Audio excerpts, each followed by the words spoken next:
Sanibonani wengane zakwethu uGodole okankomgodolo umfana udaba ke niyalwazi. Eh kunesimo esibucayi esikhona njengamanje esilapha ya esikoleni ekuthiwa iBizimali High School esilapha eNkandla. Kodwa ke ake ngifonele uthisha omkhulu wakhona. Ke ngizwe kahle ukuthi kwenzakalani ukuthi izingane zidlwengulwe uyazi umuntu odlwengula izingane kodwa manje akukho umnyakazo owenzakalayo. Angimfoneleke nizwe lenini ukuthi uthini uthisha omkhulu uDumakude. Ake nibambe kanjalo.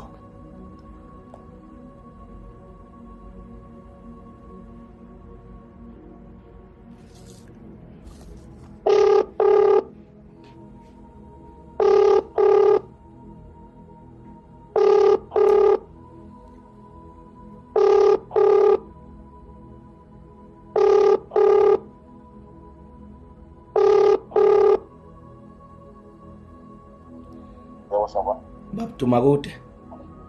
Yebo. Ninjani baba? Siyaphila. Ngiyaphila. Ukhuluma noGodole baba. uGodole. Okay. Umazela ukuthi uGodole. Yebo uye lo khulumayo ubhuti omdala. Akulungile baba ngilalela. Cha webhuti omdala sengithola incingo kaningi nje kakhulu. Manje sengizwe ngabona ukuthi hayi angifuni inamba yakho ngizame ngiyithole. Bese ngizwa ngoba ngifuna ukuthi ngikhulume ngento engingayazi ngoba ngizwa ngabantu bethe bizimali kwenzeka u1 no2 no3. Ngingathanda nje ukuthi mhlawumbe ubaba uDumakude mhlambe eke ngichazele nje briefly ukuthi yini enzakala ngoba nezingane ziyangifonela ziyangi-WhatsApp ezinye ziya DM. So ngicela ukwazi nje baba Dumakude kafishane ukuthi yini enzakala ungakhuluma into engingayazi ubone sekubhiza ko social media. Hayi angiqale ngibonge ke baba uGodole ukuthi wenze uthatha isinqumo sithathile baba. Ngibonge nje kakhulu ukukhomba ukuthi cha kanti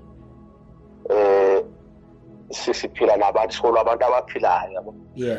Ngiyabonga nje kakhulu kulokho nje ukuthi ufonele mina undaba uyizwe from mina. Yeah. Angicalana ke baba kusho ukuthi sinama case okudreshwa la esikoleni kwezingane. Yeah. Iqiniso liqala lapha yabo. Yeah. Manje ke into eyenza ukuthi izingane kuba ngathi manje sekunetension phakathi kwezingane nomphakathi.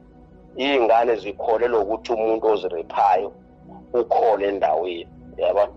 While umphakathi umuntu mawuthi uyamfuna awumtholi. Mhlambe ke maqale indaba iqale kuphi. Kunomuntu wala endaweni baba owaganga la endaweni ohamba egangeni endaweni ngo2023. 2023 futhi wazama ukurepha izingane wangaphumelela kwirepheni ngoba ngicabanga ukuthi wazwa ilume enye mangithi ngiyazi ngoba namhlanje isitori ngisize nje manje.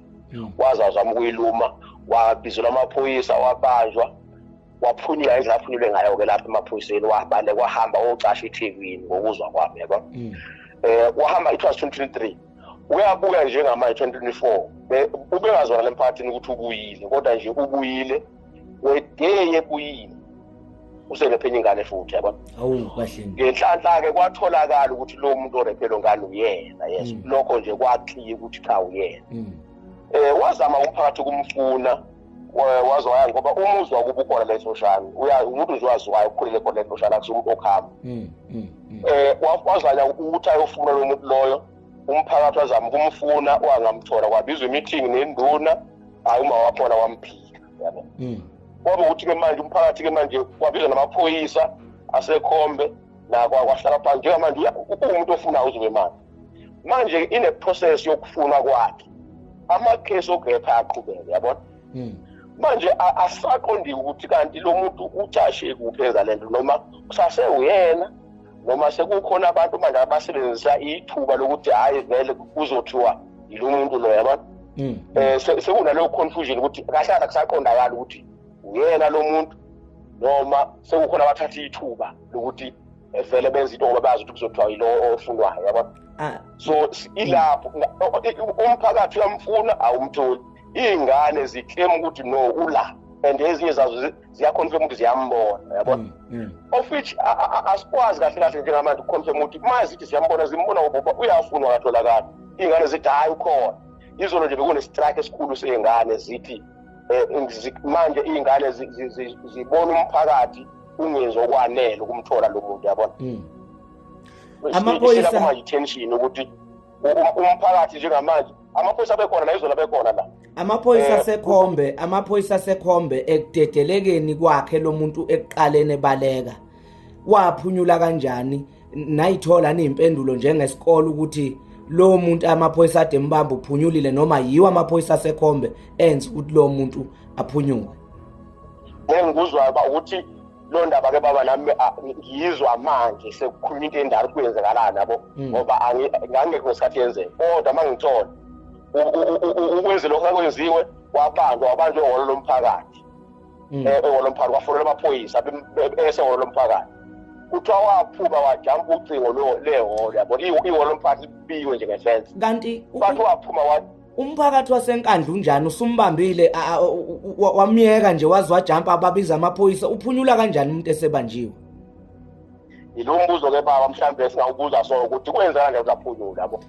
Yilo mbuzo ngempela ke esingawa so futhi obuzwa nayo ingane ukuthi wayize azenze lento akayenza njengamanje wayididelelwana ekuqaleni. Sonke lo mbuzo sinawo ukuthi kwenzeka kanjani kodwa nje iqiniso lithi ubanjiwe wabizwa amaphoyisa athi amaphoyisa endleleni zomlanda wajampa ucingo lehholo wabaleka kodwa ukuphunyula kwakhe. Uyabona babuduma ukuthi kukhona isandla semfene kulento ukuthi umuntu ebanjwe ebegange rape ingane, sikhona isandla semfene kulento. Nanokuthi ke mina njengogodola isikole sebiza imali ngisazi ngendaba ezinhle kakhulu kodwa lokho sekwenzeka njengamanje ukuthi kureshwe ingane.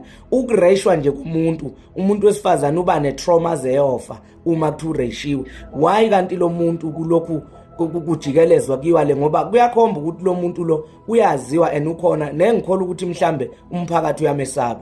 Amaphoyisa ke wona angazi ukuthi kungane enza ngale ndlela amaphoyisa sekhombe.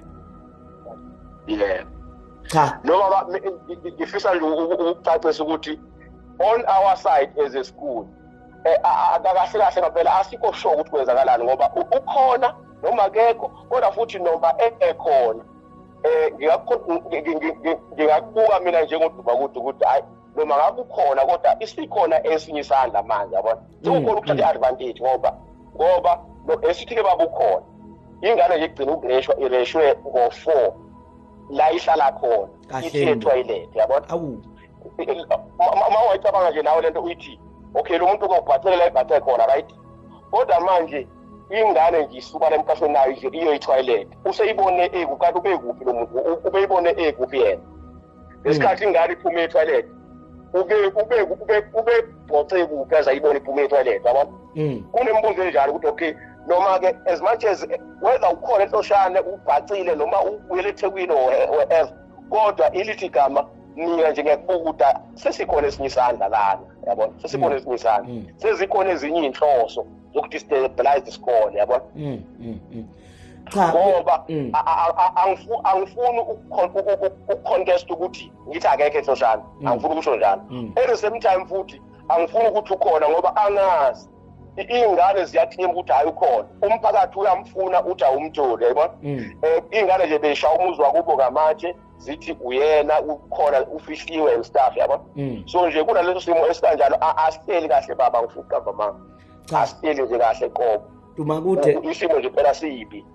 Ngiyabonga Dumakude ngiyabonga kakhulu kodwa ke nami ngizoke ngizama ukuthi ngithinte abakhona ngoba mina ngila emkhontweni ngibhalanse khona mhlambe sibone ukuthi iluphi usizo nabo abangaqhamuka nalo njengomkhonto njengoba umkhonto phela ulwela nje umuntu omnyama so kufanele ukuthi izingane ziyolwelwa akukwazi ukuthi ngingabulawa ikusasa lezingane ngoba ukubulawa kwekusasa le South Africa lokho kwenzakalayo lapha ebizimali uma kureshwe ingane. Hayi ngiyabonga ngoba njengamanje baba into ebengiyikhayela mina ke nje ukuthi akabambeke phela lo muntu ukuze sibone ukuthi kuyaqhubeka yini ngoba njengamanje mina into engiyibonayo as long as engakabanjwa uever ubona ithuba lokuvepha ingane uzoyirepa ngoba egameni lokuthi hayi yilo vele ofunwayo yabo manje sekunento manje ubona ukuthi hayi sizokhishwa lana ukutholakala kwalo muntu abanjwe sibone ukuthi kusaqhubeka yini mhlambe isekhona into eyenzakalayo emva kokubanjwa kwakhe yabo kodwa kwamanje njengamanje sine meeting yabazali bonke ingane zalana ke siphethe ingane esuka cishe KZN yonke sibiza special meeting izolo